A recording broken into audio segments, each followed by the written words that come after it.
उत्तर प्रदेश के एक छोटे से गांव रामपुरा में एक पुराना कुआं था, जिसके पास एक विशाल पीपल का पेड़ खड़ा था। लोग उसे पीपल वाला कुआं कहते थे। दिन में वहां बच्चे खेलते, औरतें पानी भरती और बुजुर्ग छांव में बैठकर बातें करते। लेकिन जैसे ही सूरज ढलता और उस जगह की हवा बदल जाती। गांव के बुजुर्ग कहते थे कि उस कुएं में कोई परछाई रहती है। कई साल पहले वहां एक औरत ने छलांग लगाकर जान दे दी थी। कहते हैं उसकी चीख आज भी रात के सन्नाटे में सुनाई देती है। वीरान शहर से वापसी। करीब 15 साल बाद गांव का ही एक लड़का राघव शहर से पढ़ाई पूरी करके वापस लौटा। वह इंजीनियर बन चुका था और इन सब बातों को अंधविश्वास मानता था। गांव में कदम रखते ही उसे बचपन की यादें आने लगीं। वही कच्ची गलियां, वही खेत, वही पीपल का पेड़। लेकिन अब लोग पहले से ज्यादा डरे हुए लगते थे।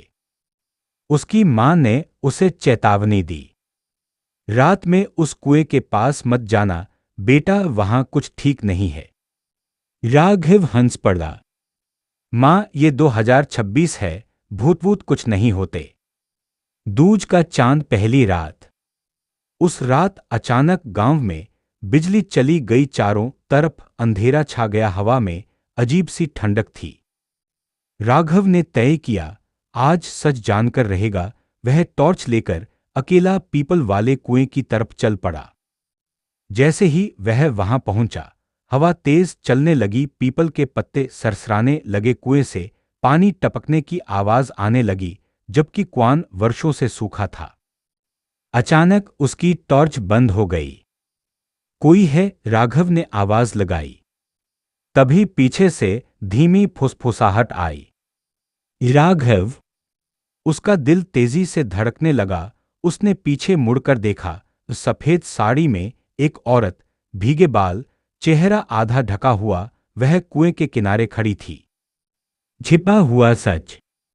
अगली सुबह राघव बुखार में तप रहा था।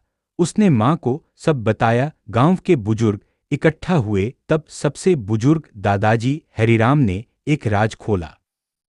15 साल पहले उस कुएं में कूदने वाली औरत कोई और नहीं, तुम्हारी चाची सावित्री थी। राघव सन्न रह गया। उसे बताया गया कि सावित्री चाची पर चोरी का झूठा आरोप लगा था। पूरे गांव ने उसे अपमानित किया। उसी रात उसने कुएं में छलांग लगा दी। लेकिन असली चोर कोई और था, राघव के पिता। यह सच कभी बाहर नहीं आया और तब से हर साल अमावस्या की रात कोई न कोई उस कुएं के पास बीमार पड़ जाता। नया चांद, अमावस्या की रात। कुछ दिनों बाद अमावस्या आई। गांव में अजीब बेचैनी थी। राघव ने ठान लिया, वह सच्चाई सबके सामने लाएगा। रात के ठीक 12 बजे वह फिर कुएं के पास पहुंचा। इस बार अकेला नहीं, पूरा गांव उसके पीछे था। उसने ऊंची आवाज में कहा, चाची, तुम्हारे साथ अन्याय हुआ था। आज सबके सामने सच बोल रहा हूं, मेरे पिता ही असली दोषी थे। जैसे ही ये शब्द हवा में गूंजे, अचानक तेज आंधी चलने लगी। पीपल का पेड़ जोर जोर से हिलने लगा। कुएं से पानी उबलने जैसी आवाज आई और फिर वही सफेद साया कुएं के ऊपर दिखाई दिया। इस बार उसका चेहरा साफ था, दुख से भरा लेकिन शांत। कुछ पल बाद साया धीरे धीरे हवा में विलीन हो गया।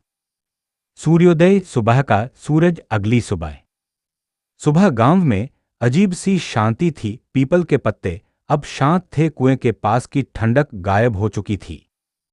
उस दिन के बाद गांव में कभी कोई अजीब घटना नहीं हुई।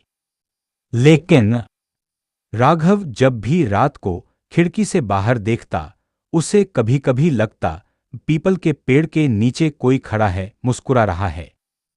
क्या सच में आत्मा को मुक्ति मिली, या वो अब भी वहीं है, बस चुपचाप देख रही है?